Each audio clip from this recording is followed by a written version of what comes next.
videos I've ever done, this one here is going to be the shortest, 2-3 minutes, not maybe 5.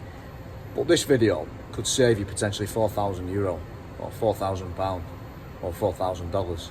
So the car is a F30 with adaptive LED lights. Now what happened was the long range light main beam wasn't working. No, it was working, but it was giving a message saying, a CC message saying right long beam light faulty, but it was working. But what you must imagine on these cars is they do a bulb check every time, like the old stuff, even like E46s, it's the same thing, but it does the same thing, but it's LEDs. So what it was doing, it was picking up, and I've proved it and I've fixed it, resistance on the track of the LED driver.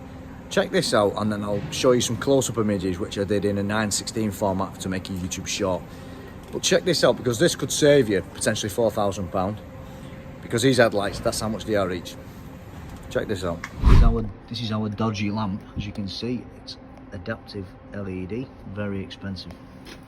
And when you get to the car, you want to just pull that off at the top, and that'll get you inside where we need to be. So if we take a look at this, you'll see that you've got slight discolouring on the left side.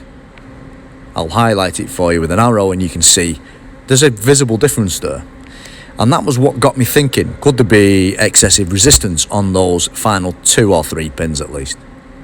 And it turns out I was right.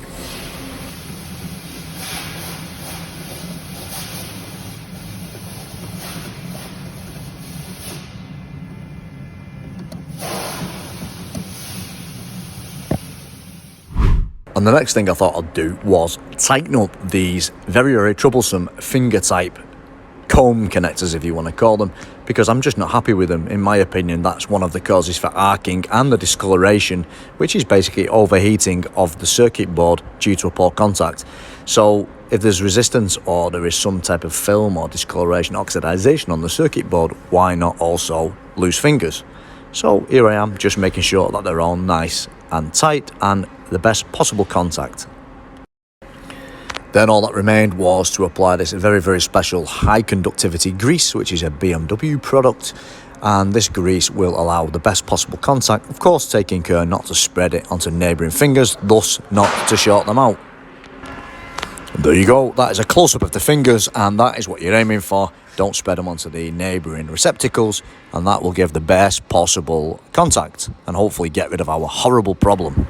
And all that remains now is to plug it back in, make sure it's nice and tight, and then double check your handiwork, make sure you've got no CC messages, fault codes, or also make sure that at least the headlight is working and you don't have a situation where it's stopped working, and make sure the main beam works. Essentially, that's it. You could get lucky and save £4,000. Simple as that. It's worth a try. Every time you got in the car, it would start moaning saying the right headlight main beam was faulty. It would give a message here, check control message, and check control message here. And I've been online looking, and many people have had this problem, and they've ended up changing headlights for like £4,000 each. It's always worth just giving it a crack. Look, I've got main beam on there now. Well, actually, I've just woke it up. Battery's flat on it at the moment. That's another problem. I think it's got a battery drain. But every time, you didn't even need to use the main beam. It would just come up as faulty. But now there is no CC message, so in my eyes, it's pretty much cured the fault. And this is what it was. It was just that discoloration you saw in the video. Just because to show you, it's worth every now and then just paying a bit of attention and trying to understand what the problem is. A bit of excess resistance, £4,000. Just a bit of a scrape and a bit of a change the pin, make the pins tighter. That's what it's all about. I can't offer guarantee on the job, but you know, it's better than nothing. Let's try it. If it don't fix it, we change the headlight. Fastest videos ever, but that video there, I was going to save someone £4,000, and I'm happy, because if you can do that, it's great. Until next time, thanks for watching. Keep subscribing.